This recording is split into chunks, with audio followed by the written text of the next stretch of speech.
ओंकार बीज रूपाय सर्वेशाय जगत्पते प्रथमाय नमस्तुभ्यं सत्यसाई गणाधिपा ओम साईश्वराय विद्महे द्वारकामायी धीमहि तन्नः साई प्रचोदयात्। ओम शांति शांति शांति। ओम शक्ति रूपाय विद्महे पूज्य माता जी धीमहि तन्नः माता प्रचोदयात्। ओम शांति शांति शांति। हरि ओम। ప్రేమాత్మ స్వరూపులారా, ఈరోజు లచ్చిరెడ్డి గారు సాయమ్మ గారుల యొక్క సహస్రమాస చంద్రోత్సవం ఒకసారి విజయవాడలో మా ట్రస్ట్ కమిటీ ప్రెసిడెంట్ గారికి జరిగింది. మళ్ళీ ఈరోజు ఆ దంపతులకు జరుగుతుంది. ఈ కార్యక్రమానికి మొట్టమొదటి బీజం వేసింది నేనే. శ్రీనివాసరెడ్డి అడిగాడు, ఇట్లా జరుపుదాం అనుకుంటున్నామండి అంటే, తప్పనిసరిగా జరుపునాన్న, ఈ అవకాశం మరలా రాదు అని చెప్పి నేను మొట్టమొదటిసారిగా సలహా ఇవ్వటం జరిగింది. డేట్ కూడా నేనే ఫిక్స్ చేశాను. ఫిబ్రవరి 18వ తేదీ బాగుంటుందని డేట్ ఫిక్స్ చేశాను. అయితే నేను ఊహించిన దానికంటే కూడా శ్రీనివాసరెడ్డి సంకల్ప బలం వల్ల ఈ కార్యక్రమం దిగ్విజయంగా జరిగింది. అందుకు నా బిడ్డని మనస్ఫూర్తిగా ఆశీర్వదిస్తున్నాను. నేను మీకు ఒక విషయం చెప్తున్నాను, బాగా గుర్తుపెట్టుకోండి. ఒక ఉత్తమ గురువు దొరకటం శిష్యుడి యొక్క అదృష్టం అయితే, ఉత్తమ శిష్యుడు దొరకటం గురువు యొక్క అదృష్టం. ఇవాళ శిష్యులు లక్షలాది మంది ఉన్నారు, కానీ ఉత్తమ శిష్యుడు మాత్రం లభించడం లేదు. అలాగే గురువులు కూడా వేలాది మంది ఉన్నారు, కానీ సద్గురువు లభించడం చాలా కష్టం. శ్రీనివాసరెడ్డికి నేను ప్రత్యేకంగా ఇచ్చిందంటే ఏమి లేదు, లోపల ఉన్నదాన్నే చూపించాను అంతే. ఈ ప్రపంచంలో ఒక వ్యక్తి మరొక వ్యక్తికి అందించడం అంటే ఏముండదు. ఒక చోట బోరేశారనుకోండి, అక్కడ నీళ్లు పడ్డాయి అనుకోండి, నీళ్ళని మనమే సృష్టించలేదు కదా, ఉన్న నీళ్ళే బయటికి తీసాం. అర్జునుడు గొప్ప విలుకాడయ్యాడంటే దానికి మూల కారణం ద్రోణాచార్యుడు కాదు, అర్జునులో ఉన్నటువంటి గొప్పతనమే. అలాగే ప్రత్యక్షంగా ద్రోణాచార్యుడు లేకుండానే ఏకలవ్యుడు గొప్ప విలుకాడయ్యాడు కదా, మరి అది ద్రోణాచార్యుడు గొప్పతనం కాదు కదా, అది ఏకలవ్యుడి గొప్పతనమే కదా. ఆలోచించండి ఒకసారి. అయితే ఒక విషయం చెప్తున్నాను, ఈరోజు నేను ఇక్కడ కూర్చొని మీ అందరి చేత అభినందించబడుతూ అందరికీ ఆశీస్సులు ఇచ్చే స్థాయికి ఎదిగానంటే దానికి మూల కారణం శ్రీనివాసరెడ్డి. ఆ సందర్భాన్ని సంఘటనని మీకు గుర్తు చేస్తా, ఒకసారి గుర్తు చేయటం వరకే. 2012వ సంవత్సరం ఇప్పటికీ పుష్కర కాలం పూర్తయింది. 2012వ సంవత్సరం నేను నిజామాబాద్ జిల్లాలో ఒక ఆశ్రమంలో క్లాస్ చేస్తున్నాను.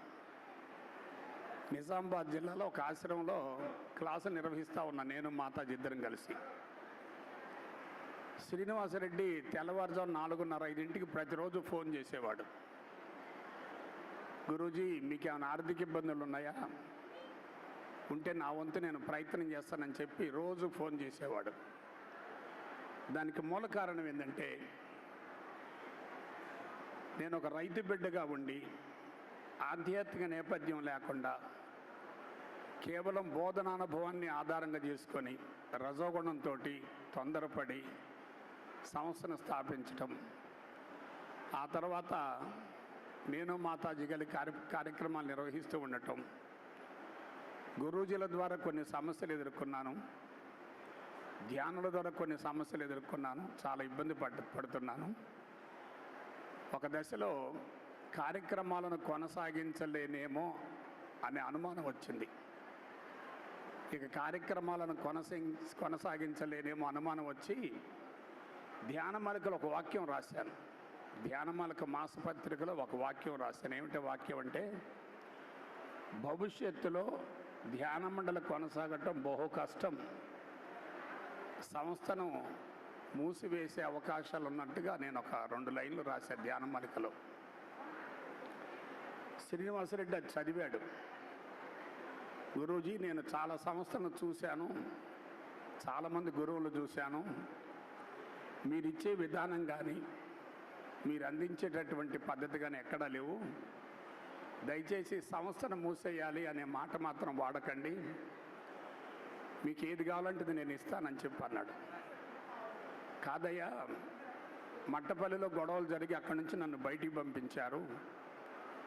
మహానందిలో కార్యక్రమం మొదలు పెడితే ఒక 50 లక్షలు ఖర్చు అయినాయి, ఆ కార్యక్రమం కూడా నిర్మాణం కూడా ఆగిపోయింది. గురూజీలు చూస్తే ఈ సంస్థ నిలబడదని చెప్పి ప్రత్యక్షంగా ఒకళ్ళనొకళ్ళు చెవులు కొరుక్కుంటున్నారు, ఇక సంస్థలో ఉండటం కూడా అనవసరం అని చెప్పి అనుకుంటున్నారు. మాతాజీ కూడా కొంచెం డీలా పడిపోయింది, అందుకని ఇక నేను సంస్థను కొనసాగించడం కాదు, బహుశా నేను గురుపీఠానికి అర్హుణ్ణి కాదనేటటువంటి విషయం ప్రకృతికి తెలిసి ప్రకృతి సంస్థ మనుగడను గురించి నిలిపివేసిందని చెప్పి నేను శ్రీనివాసరెడ్డికి చెప్పాను. ప్రతిరోజు తెల్లవారుజాము 4 ఫోన్ చేసి అనేవాడు, నేను డబ్బులు ఇస్తాను గురూజీ అంటే, వద్దులేనన్న, కొంత నువ్వు సహాయం చేయగలవు కానీ అసలు పరిస్థితులు ప్రతికూలంగా ఉన్నాయి కాబట్టి నువ్వేమనుకోబాకు అని చెప్పంటే, లేదు గురూజీ, మీరు రండి ఒకసారి ఖమ్మంకి మాట్లాడదాం అని చెప్పంటే, నా ఉద్దేశం ఏంటంటే శ్రీనివాసరెడ్డికి మనసులో బాగుండొచ్చు ఇవ్వాలని, కానీ జీవిత భాగస్వామి ఒప్పుకోకపోవచ్చు కదా. ఇప్పుడు మగవాళ్ళు ఏదైనా సహాయం చేద్దామంటే ఆడవాళ్ళు కొంచెం భయపడవచ్చు, వెనుకంజ వేయచ్చు, ఆయన తొందరపడుతున్నాడని చెప్పి అనుమానం వ్యక్తం చేయొచ్చు కదా. ఇక్కడే జయశ్రీ అని ఒక ఆమె ఉంది, జయశ్రీ అని చెప్పి ఖమ్మం నుంచి ఒకసారి మహానందికి వచ్చింది. వచ్చి జీవన వేదం పూర్తయిన తర్వాత సత్యసాయి బాబా వారి యొక్క విగ్రహం పెట్టిద్దాం అనుకుంటున్నాను, వీళ్ళు ఎవరైనా ఆర్థిక సాయం చేసేటట్లయితే చెయ్యండి అని చెప్పి అనగానే టక్కున నేను ఇస్తాను గురూజీ అని చెప్పండి. అంటే నేను అన్నాను, ఎంత ఇద్దాం అనుకుంటున్నావన్నా? మీరు ఎంత అంటే అంత ఇస్తానండి అన్నది. మీరు ఎంత అంటే అంత ఇస్తానండి అంటే నేను అన్నాను, అమ్మా నువ్వు ఆడ మనిషివి, గృహిణివి, నీకు స్వతంత్రత లేదు, ఈ క్లాసులు ఎలా ఉంటాయి అంటే మనిషిని మత్తు ఎక్కిస్తాయి, ఈ మత్తులో మీరేం చేస్తారంటే ఎంతైనా ఇద్దామని చెప్పి అనుకుంటారు, కానీ బయటికి పోయిన తర్వాత ఎందుకు అన్నానని చెప్పి మీరే బాధపడతారు. ఇంటికి పోయిన తర్వాత నేను గురూజీకి 2 లక్షలు ఇద్దాం అనుకున్నానని చెప్పి అన్నారనుకో, ఇంట్లో వాళ్ళు నేను తిడతారు, కాబట్టి మొత్తం 2 లక్షలు అవసరం అవుతాయి, నువ్వు ఇవ్వగలవా లేదనేది ఇప్పుడు చెప్పగాకు, ఒక 2 గంటల తర్వాత చెప్పు, మీ కుటుంబ సభ్యులతో మాట్లాడని చెప్పాను. అట్నే శ్రీనివాసరెడ్డి కూడా ఎక్కువ టెంప్ట్ అవుతున్నాడు. ఎట్లా, నేను చాలా సంస్థలు చూశాను,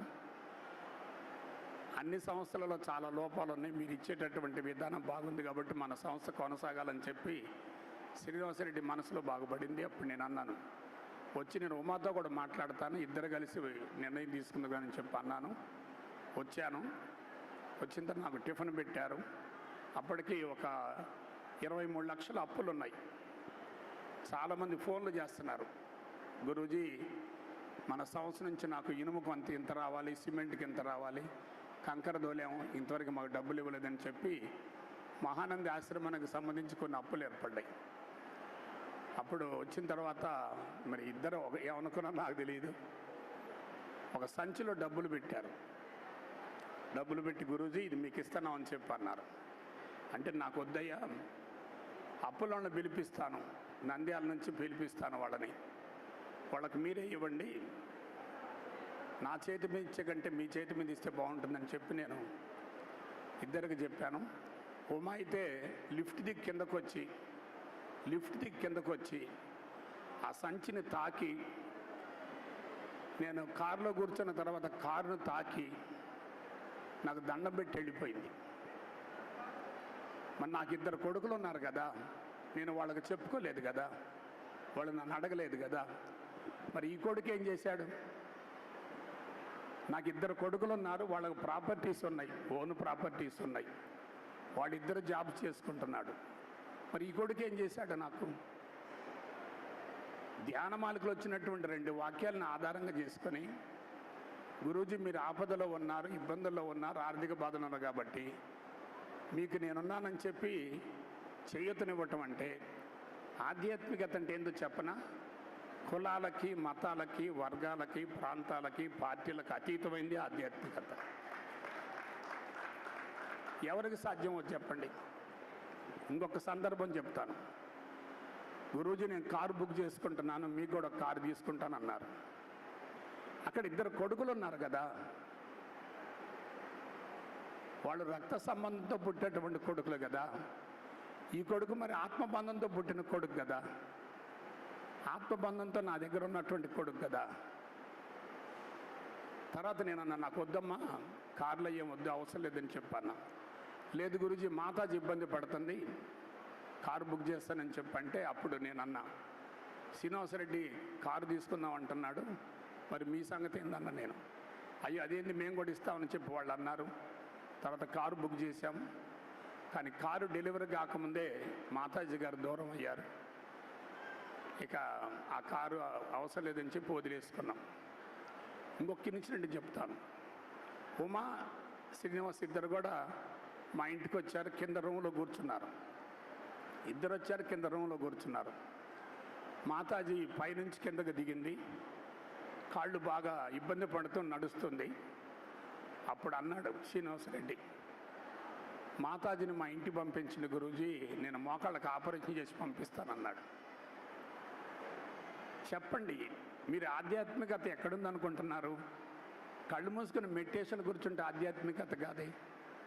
ఇవాళ ప్రతి ఒక్కళ్ళకు డబ్బు అవసరమే. అందరు ఎలా ఉంటారంటే, డబ్బు ఎక్కువ ఉంటే ఈ కారు తీసేసి ఇంకో కారు కొనుక్కుందాం అంటారు, ఇల్లు పడేసి ఇంకొక ఇల్లు కట్టుకుందాం అంటారు. కానీ గురువుకి ఏది అవసరమో కనుక్కొని అందించినటువంటి ఈ బిడ్డ రుణం నేను ఎట్లా తీర్చుకోవాలి? శ్రీనివాసరెడ్డి నాకు శిష్యుడు అని చెప్పుకున్నాడు కదా, కాదు, శ్రీనివాసరెడ్డి నాకే గురువు. గురువు ఎందుకంటే విశాలమైన భావం ఉంది. ఆ విశాలమైన భావం అందరికీ రాదు. ఎందుకంటే మనసు కన్నా మనీ ముఖ్యం అనేటటువంటి భావంతో మనసును కుంచింపజేసుకుంటున్నారు ఇవాళ. మనసు కన్నా మనీ ముఖ్యం అనేటటువంటి భావంతో మనసును కుంచింపజేసుకుంటున్నారు. ఇవాళ ఈ ఫంక్షన్ జరుగుతూ ఉంటే ఇంత లోపం చూపించండి ఎక్కడైనా. మరి శ్రీనివాసరెడ్డి డయస్ దిగి రాలేదు కదా, కిందకి రాలేదు కదా, అసలు ఇంత లోపం చెప్పండి.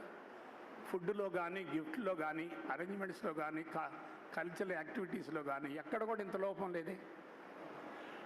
మరి ఒక్కడే భుజాన్ని వేసుకుని ఎందుకు చేస్తున్నాడంటే, తల్లిదండ్రులకి ఒక నివాళులు అర్పించాలి, వాళ్ళ యొక్క రుణం తీర్చుకోవాలనేటటువంటి భావంతో ఆలోచన రావటం, ఆలోచనకి కార్యరూపం దాల్చటం, కార్యక్రమం జరగటం అనేది ఇదే కదా ఆధ్యాత్మికత అంటే. ప్రత్యేకంగా ఆధ్యాత్మికత ఎక్కడిది?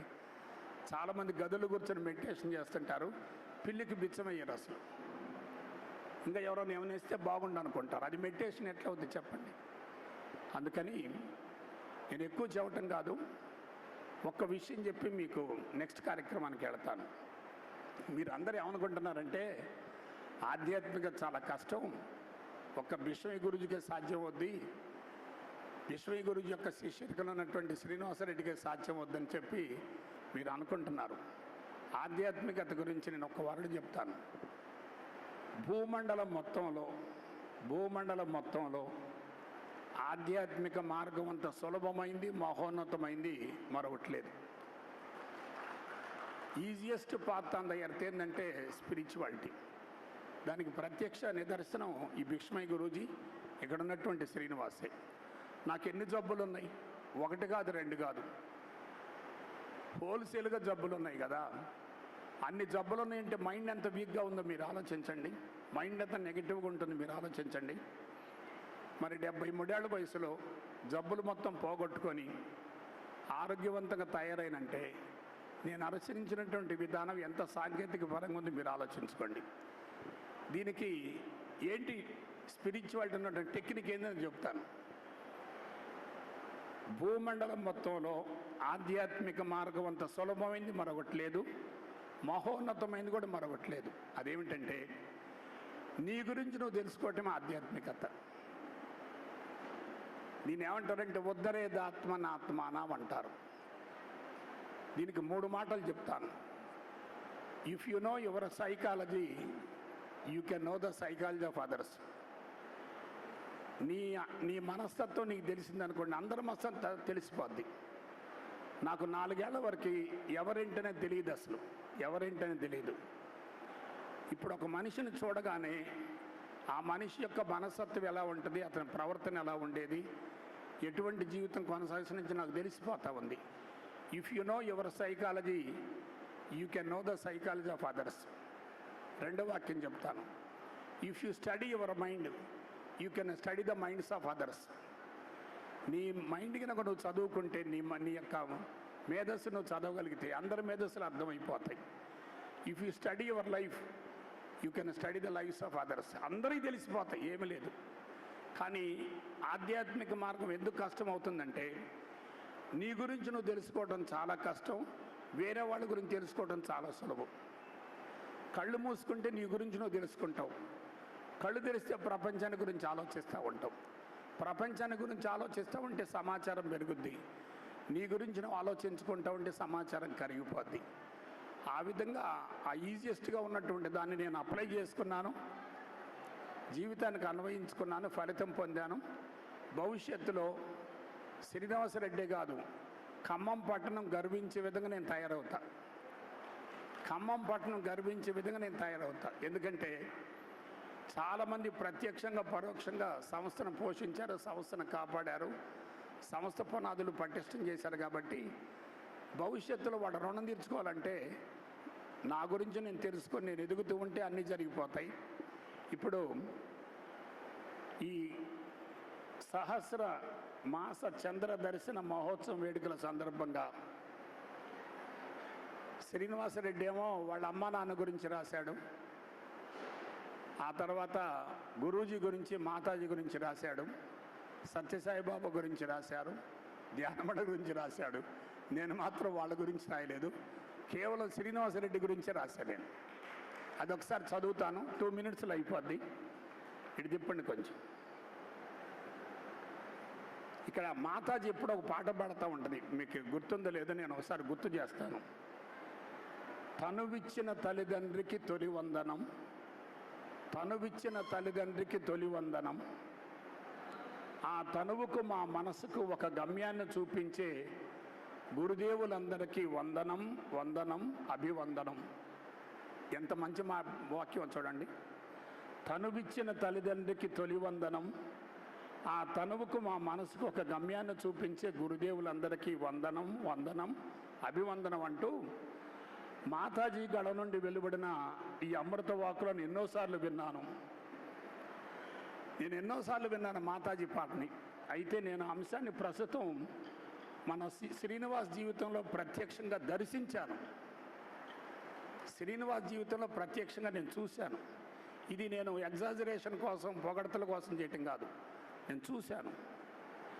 ఈ ముద్దు బిడ్డకు నాతో ఏర్పడిన జ్ఞానబంధం భగవాన్ శ్రీ శ్రీ శ్రీ సత్యసాయి బాబా వారితో ఆత్మీయ బంధంగా రూపాంతరం చెందింది.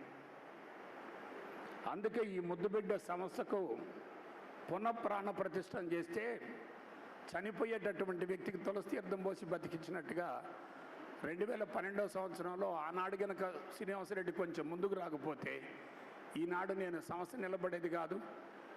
నేను కూడా దాదాపుగా ప్రజాక్షేత్రం నుంచి తప్పుకునేవాడిని కదా.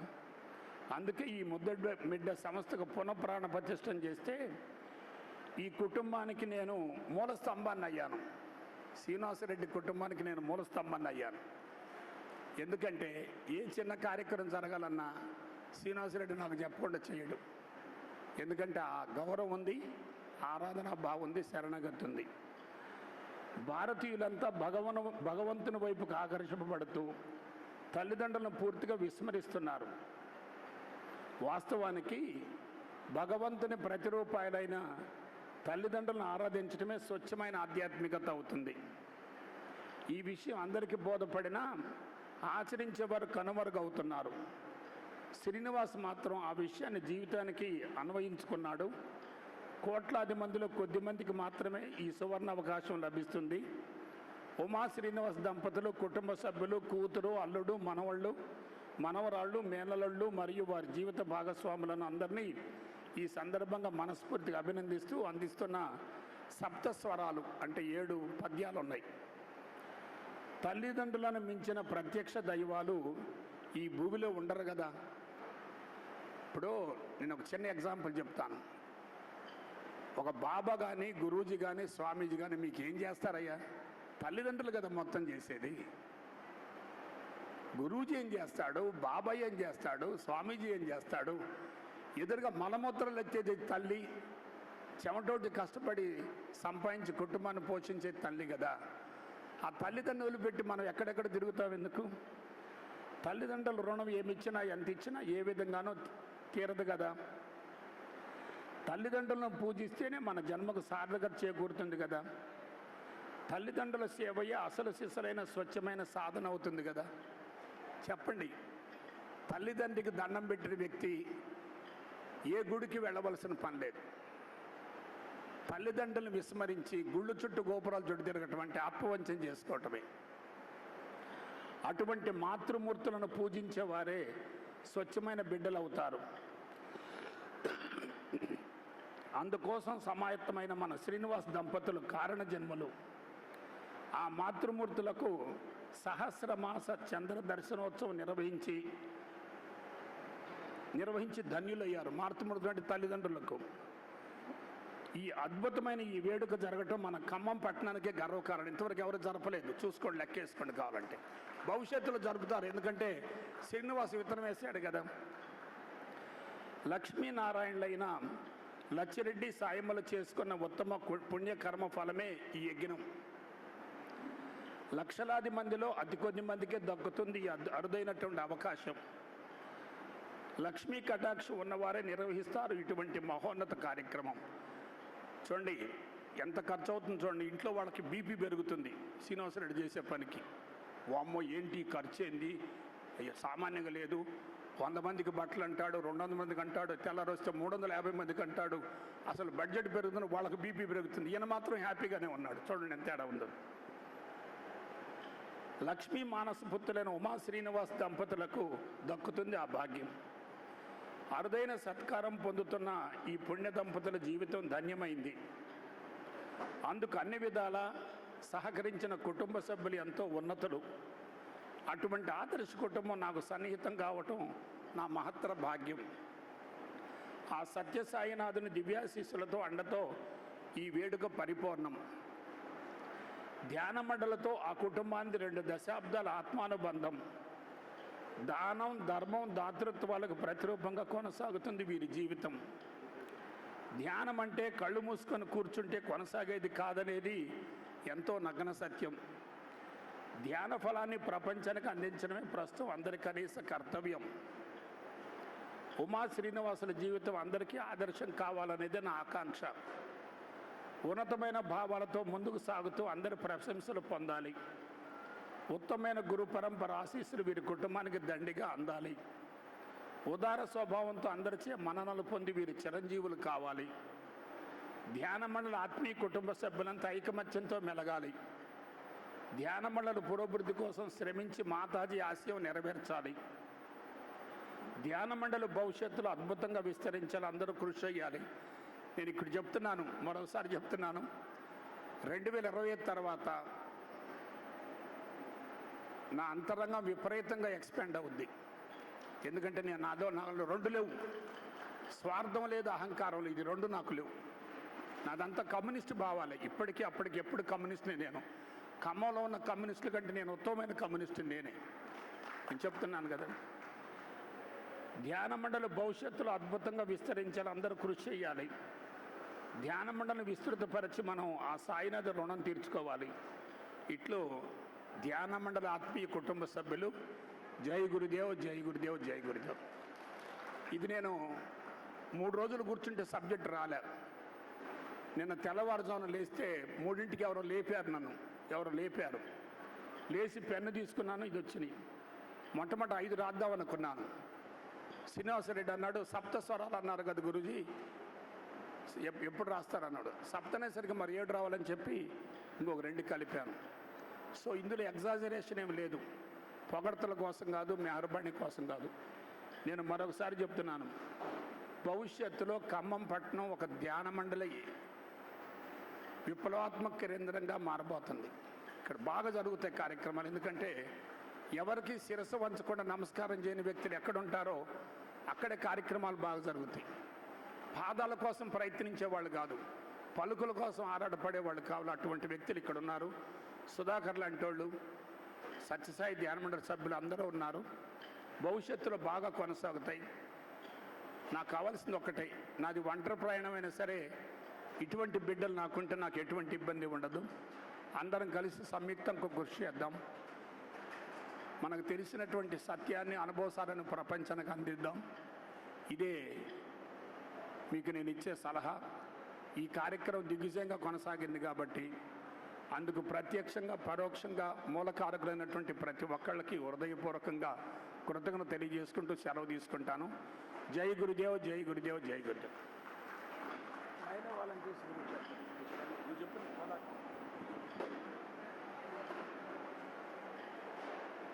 ఇప్పుడు ఈ ఫంక్షను ఇంత ఘన విజయం సాధించిన శుభ సందర్భంగా ఈ ఫంక్షన్కి ప్రత్యక్షంగా పరోక్షంగా ఎంతోమంది సహాయ సహకారాలు అందించారు. దాంట్లో ముఖ్యుల్లో మా ఫ్రెండ్ రమణ, క్లాస్మేట్ రమణ ఉన్నాడు. తర్వాత మా ధ్యాన మండలి మహిళా వాలంటీర్స్ కోలాట బృందం అద్భుతంగా పెర్ఫార్మెన్స్ చేశారు. వారికి ఒక ఆనందం, గురుజీ వచ్చారంటే మాతాజీ పాటలు ప్రదర్శించాలనేది వాళ్ళు అడగంగానే ఓకే చేశారు. తర్వాత ఇంకా మన శోభన్ గారు, సింగర్ శోభన్ గారు, వారు కూడా వారి పెర్ఫార్మెన్స్ అద్భుతంగా ఇచ్చారు. ఇంకా ఎంతోమంది సహకారాలు అందించారు. ప్రతి ఒక్కరికి పేరు పేరున కృతజ్ఞతలు. తర్వాత ఇప్పుడు సన్మానాలు ఉన్నాయి, సన్మానాలు సత్కారాలు. మీరు ఉండండి గురూజీ, మీ చేతుల మీదుగా చేయండి.